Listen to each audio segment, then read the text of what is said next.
My ex-girlfriend's shocking Vegas trip. What really happened? Before we begin the story, make sure to subscribe to our channel and never miss more incredible stories every day. At 2:03 a.m., my phone lit the ceiling like a police strobe and played a voicemail I wasn't ready to hear. Cassie's voice cracked through the speaker. "Noah, please don't believe what you're about to see. Call me when you wake." We'd broken up 2 weeks earlier, the kind of quiet split where you return hoodies and pretend the algorithm didn't teach your heart to check her stories every hour. I'm a freelance IT tech. I back up hard drives and pull truth out of metadata for people who swear they did nothing. It makes me cautious. It also makes me obsessed. I told myself I wouldn't dig into her life again. But the message was a laser pointer to a door I'd already locked. I lay there thinking about the last conversation we had, her saying she needed space to breathe, and me nodding like a bobblehead while my stomach turned. We were supposed to be cleanly done, yet her voicemail asked me to intervene, or at least to witness. Witness what? The Vegas highlight reel she posted an hour later answered for her. Sparkling skyline, a bottle paraded on a light-up display, friends in silver dresses, Cassie flashing that knockout smile I'd learned to distrust. One night only. The caption lied, time-stamped like a confession. I replayed the voicemail. I tried to sleep. I failed. At 2:41 a.m., the first push alert arrived. My old shared flight tracking app logged a departure to Las Vegas under a profile still linked to my email. That profile was hers. I had meant to delete it, but life is full of digital threads we forget to cut. The plane was taxiing, not landing. Her story claimed she was already on the strip. I told myself I'd look once and stop. My thumb disobeyed and opened the receipts folder. The second voicemail arrived while I hovered over play, and it sounded like someone standing on a windy roof. "Please, Noah, promise you won't show anyone until I explain." I pressed play as my router lights flickered like they were trying to warn me. We met the way apps want you to remember. Matching banter, a coffee date that ran long, an argument about whether best pizza could exist without disqualifying every other place. Cassie curated warmth, candles and playlists, pet photos arranged like a magazine spread. When the lights dimmed, so did the performance. She wanted everything to look easy, and effort felt like violence to her image. I grew up different. My mom worked double shifts. My dad taught me to keep the manuals. I earned money fixing problems the way plumbers fix leaks, patiently, quietly, and in ugly spaces. Cassie loved that at first. Then she wanted the shine more than the fix. We fought about that in private, then smiled in group photos like nothing had edges. The red flags weren't cinematic. They were small administrative errors that added up. A bill and late status sitting under a candle, a girls' night photo with a reflection that didn't match the location's mirrored ceiling. A week before we split, she swore she was homesick, but the Lyft ride history on our shared backup said otherwise. Tropicana pickup at 12:17 a.m., downtown drop at 12:39. I didn't confront her. I saved the screenshot and waited for the truth to ripen. After the breakup, I promised myself I'd stop checking. Then the Vegas posts started like fireworks over a burn ban. "Cass, you're glowing," a friend commented. "Girls trip," she replied, party hat emoji. In my head I said, "Which flight?" The tag said Mandalay Bay. The reflection on a chrome pillar said Cosmopolitan, and the sky behind her looked dawnish around 1:16 a.m. local time. I told myself I wouldn't measure shadows again, but habits are just rituals without permission. I wanted to be done with her mirror maze, but the voicemail forced me to keep walking. The first schism between her stories and the air traffic data opened like a hairline crack. At 3:08 a.m., my bank sent a polite panic. Unusual activity detected. Pawn shop purchase. Las Vegas, $78.60. I sat up so fast my laptop fell off the bed. That card lived in my Apple Wallet because Cassie once forgot hers and borrowed mine at a farmer's market. I'd since removed it from every share I knew about, but apparently one old subscription still had the number. I canceled the card in anger, then paused. Why $78.60 at a pawn shop past midnight? Pawn shops don't swipe for keepsakes at 3 a.m. unless someone needs quick cash to square something uglier. Her Instagram story shook confetti across the question. "Girls trip energy," she typed over a slow pan of champagne. I pinched the screen and checked the corner. The geotag said Caesars, the ceiling said Bellagio, and the glassware said resort fee included. My brain assembled the inconsistencies like a bad puzzle. If she just landed at 2:56 a.m., she couldn't be dressed and posted by 1:16 a.m. local. If she was sipping champagne on the strip, why was my card swiped at an off-strip pawn address? I texted Marco, my friend who drives late nights. Hypothetical, I wrote. If someone needed fast cash in Vegas, where would their ride logs point? He called immediately. Hypothetical my ass, he said. Pawn shops near Flamingo and Maryland. Also small ones on Sahara. Why? I told him about the alert and the stories. He sighed. Promoters love staging. They comp a table and move kids like chess pieces. Sometimes they need markers. Sometimes they need something else. Markers, casino credit slips. I know tech. I know logs. I know nothing about the quiet math of the pit. But I know patterns, and the pattern said her posts were a costume over a quick, nervous errand. I told myself I'd sleep and handle it at noon.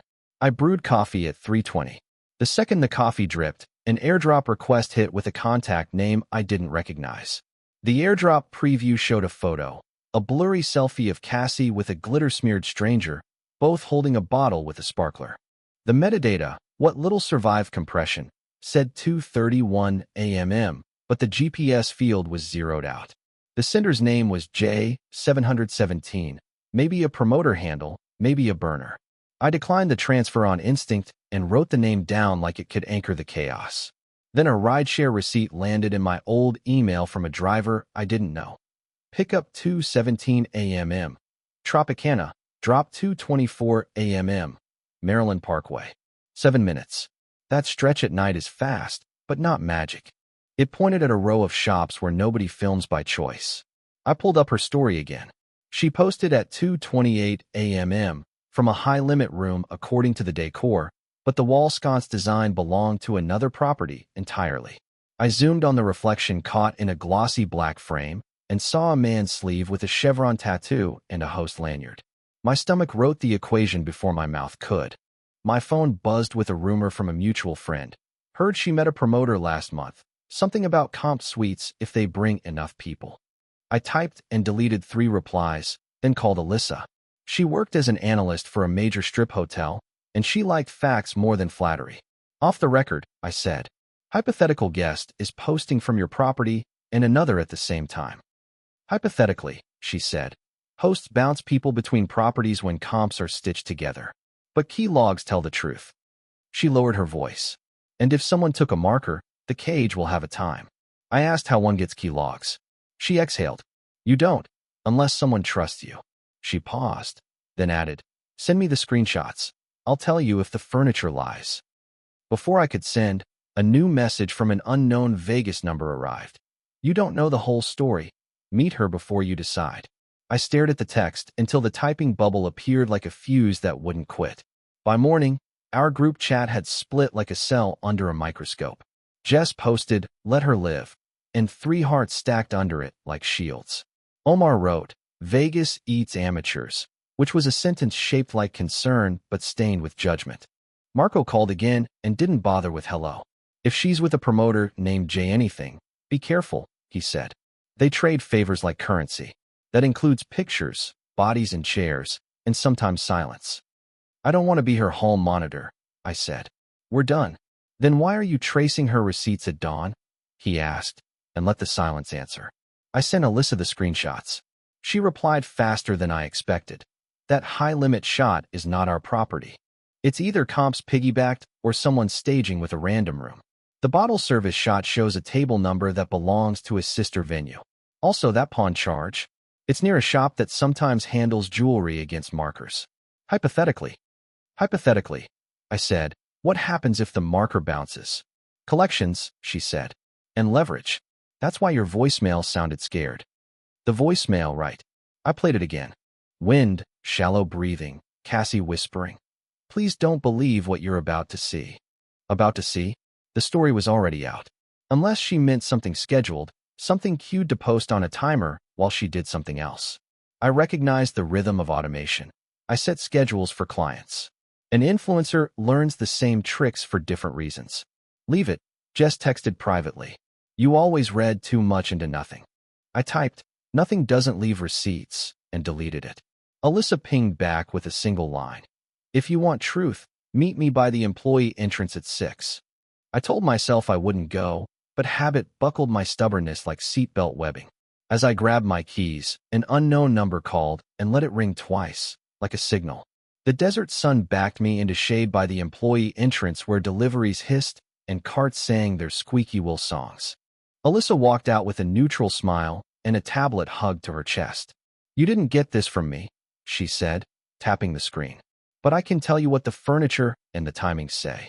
On her tablet, a grid of room photos slid by. The lamp in Cassie's story is from a different tower, she said. Also, your pawn charge hit at 2:21 a.m., 7 minutes after her ride dropped near Maryland. That aligns with a quick appraisal, not a sale. What's a non-sale appraisal do? I asked. Establish value for collateral, she replied. Sometimes they document a piece and hand it back to be used elsewhere against a marker. It's messy. She swiped to a redacted keylog example. Here's what a real log looks like. Time, door, direction. If a guest is truly in a high-limit room at 2:28 a.m., their key touched a reader. If not, the story is an overlay. Can you check hers? I asked. She shook her head. Not without an incident report or consent. I'm not risking my job for your heartbreak. She met my eyes. But I can tell you hosts talk. A J lost comp privileges last month at 2 properties for pushing markers on weak players. He still floats. My phone buzzed. Marco texted a screenshot, a driver channel message about a pickup from J717 to Cosmo North Valet. 2 nights ago, 3 passengers, cash tip. He's moving people, Marco wrote. Not illegal, but often the cover of something else. Something else like what? I asked aloud. Alyssa's voice dropped. Like staging alibis while someone settles debts. Or moving pieces for people who don't like cameras. I felt the old urge to retreat, to let grown-ups crash into consequences without me narrating. Then Cassie's second voicemail echoed the rooftop wind again. Before Alyssa turned to leave, my phone chimed with a photo of a casino marker slip, timestamped 2:45 a.m., name blurred. I pulled up my archives. Years of IT gigs make you a hoarder of truth. I keep time-stamped images, old app tokens, a map of where every photo thinks it's been. I exported Cassie's public stories using a tool I built to help clients audit their brand schedules. The metadata said her bottle service post was uploaded at 2:28 a.m., but the original capture time, what the phone whispered under the gloss, was 11:08 p.m. The high-limit video was from last month, not last night. The rooftop shot matched a different weekend's wind pattern based on nearby construction lights flickering in the corner. I don't like magic. I like mechanisms. She had assembled a reel and hit schedule so it would look like a live sprint through luxury. I cross-checked flight logs. The profile link to my email showed a boarding pass scanned at 2:02 a.m. for a red-eye. Upon appraisal at 2:21 a.m. Made no sense if she'd just landed. It centered sense if someone else carried my old card info and used it to establish collateral while Cassie staged elsewhere. Or if Cassie handed a piece to an appraiser and then ran to meet someone who needed her alibi. Marco called from his car. I asked around, he said. A day club server remembers a comp request from a J who wanted 6 seats filled last minute. Names didn't check out. They sometimes swap in anyone pretty to keep the table alive. Cassie would sit for free, I said. Free isn't free, he replied. You owe pictures, presents, and silence. I pulled a second breadcrumb, a bottle service ledger scribbled with a non-Cassie name that pointed to a loyalty account I recognized from a vacation we took. The account showed points moved from slots to hospitality at odd hours. Money moved like it was pretending to be fun.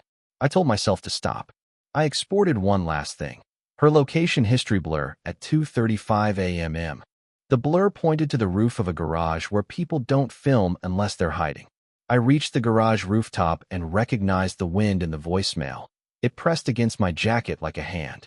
Cassie stepped from behind a concrete pillar, hair pinned back, makeup half-faded like a party mask peeled to the ears. You shouldn't be here, she said, voice small. You asked me not to believe what I'd see, I replied. So explain what I haven't. She laughed without humor. What I posted tonight was scheduled. I needed noise. I needed you, everyone, to think I was somewhere else while I handled this. She lifted a small velvet pouch and let the drawstrings fall open just enough for light to graze a bracelet I recognized. I'd watched her grandmother clasp it on Cassie's wrist once with hands that shook. My mouth went dry. Pawned. Appraised, she said. Held as proof of value, so I could take a marker to cover someone who's in deeper. Who? She shook her head. If I say, you'll call the police, and they'll call someone worse. Worse than debt collectors? Worse than collectors with rules, she said. These guys use leverage that breathes. The rooftop wind swallowed our silence. You staged the posts to cover someone, I said. Why? Because he needed a clean alibi while money moved through chips and comps, she said. Because I owed him once, and because I'm stupid when people say please. Who is he? I repeated. She looked past me at the strip, a ribcage of light. A promoter with a name like a plane ticket, she said. And he doesn't like people who read metadata. A distant voice echoed up the ramp. A man's laugh followed by heels ticking concrete, like a metronome with a grudge. Don't turn around yet, Cassie whispered, eyes glassing with fear. I didn't turn. I listened. The laugh got closer, the metronome slowed. You brought a hall monitor, a male voice said, light but serrated. That's adorable. Cassie stepped in front of me like a shield built from bad choices and good intentions. Jay, she said. I knew the voice from my phone earlier. I'd heard the cadence in the airdrop request under a different name. He wore a host's easy smile and a lanyard with a logo that had seen better contracts. Relax, he said. We just need the bracelet to exist on paper for a day. It gives the cage a warm feeling when they extend a marker. Tomorrow the comped rooms and a lucky streak pay it back, and everyone deletes screenshots. Right? Comped rooms don't pay markers, I said. People do. He had me like a puzzle, missing a crucial piece. You the IT ex-boyfriend? Just a guy who can tell a lamp from a lie, I said. He smirked. Cute. Then tell me why you think you're the hero of a story set in a city that doesn't believe in heroes. Because someone had to be. But I kept that inside. We're done, Cassie said. No more favors. Not yet.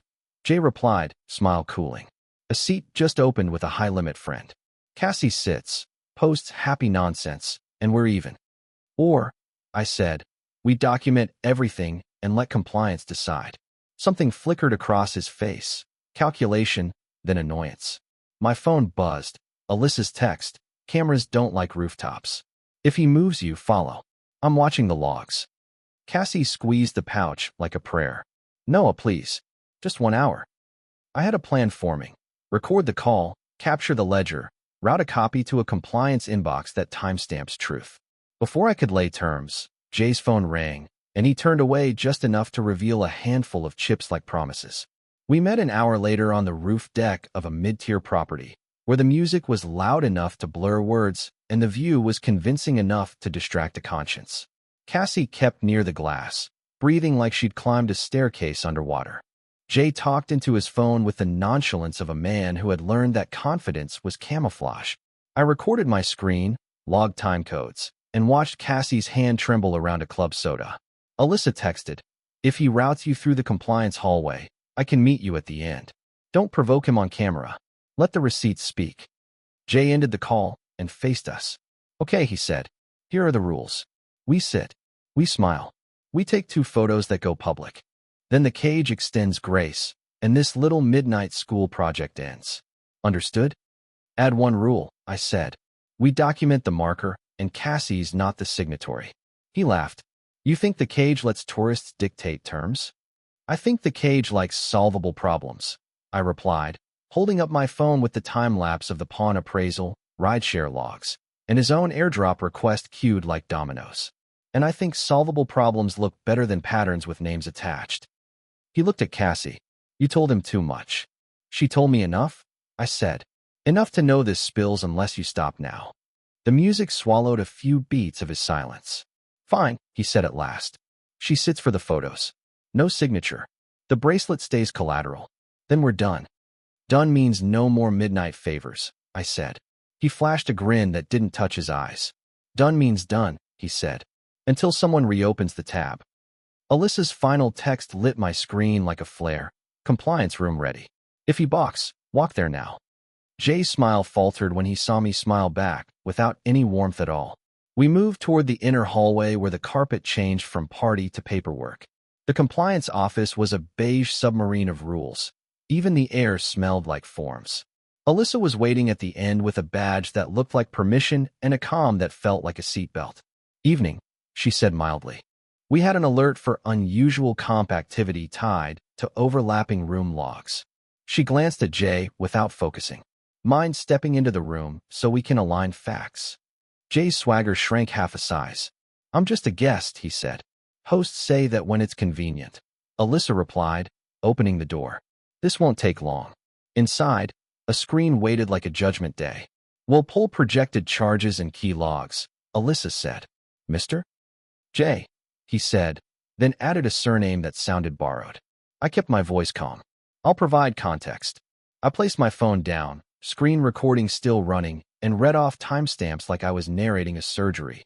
2:02 a.m. Boarding pass scan. 2:17 a.m. Ride to Maryland. 2:21 a.m. Pawn appraisal.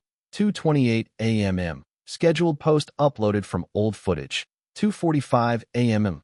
Marker image, name redacted. "Our goal," I said, "is to keep Cassie from being leveraged as collateral for someone else's balance." Alyssa nodded to the screen, where a sanitized log appeared. Door touches, elevator pings, cage interaction at 2:44 a.m. Host ID ending in 717. Jay's jaw set. "That could be anybody," he said. "It could," Alyssa answered. "But the consistency suggests otherwise." "Also," I added, "an airdrop request came from Jay, 717 at 2:30 a.m. Cassie's breath shivered. She clutched the velvet pouch. "I just wanted to help," she whispered. Jay stepped forward, voice softer and meaner. "Delete your little movie," he murmured to me, "or I'll upload something you won't like." Alyssa's eyes narrowed as the door behind us clicked in a way doors click when someone important arrives. Detective Ruiz entered without theatrics, dark suit, tourist unit badge, the measured presence of someone who has seen shows end. "Evening," he said, voice steady. "Heard we had a disagreement about markers and memories." Alyssa gave a small nod. Jay attempted a smile, then thought better of it. Ruiz looked at the screen, took in the time codes, the cage contact, the host ID. "I don't care about your parties," he said. "I care about people using comps to mask moving money for collections." "I'm not moving anything," Jay said, palms open.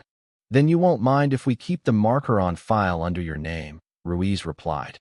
"And note that collateral was offered but declined." He turned to Cassie.